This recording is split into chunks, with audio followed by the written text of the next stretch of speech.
ও বৌমা, তোমার বাপ মাইলো কাল কি একটুখানি দেখলাম, তা আমি একটু পুকুর গেলাম, তিরির খুলে দা আমার কন ফুটকুস চুদি গেল। তাই শুরু তা আমার সাথে দেখা করলো না, আমি একটা ছেলির মা। আমি সে কথা বাদ দিলাম, সে কথা। আমি অত ধরতে চাই না, আমি তোমার বাপের মতন, তোমার মা গোষ্ঠী বা গোষ্ঠীর মতন ওরকম আমরা না, আমার গাটা জাত গোষ্ঠী আছে। তা ওই আইল তোমার বাপ ভালো কথা, আমার ওই ভাইয়া শেষি শুনছিল সকালবেলা, যে শুনলাম বর বাপ আইল। তা কই নাস্তা টাস্তা নেসিনি কিছু, দাও এইসব দাও, খাদ্যাও হ্যান ত্যান।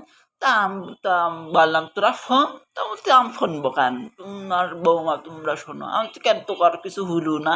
তা যাই হোক বাপু, তোমার কি কিছু আনিছে, আনি থাকলে দেওয়া হবে সকালবেলা, তোমার মামা শ্বশুরা সেই উগা একটু দেই খাওয়া করা। আর আমার জ্বালাই না, তুমি বুঝছো, তুমি আমার আর জ্বালাই না।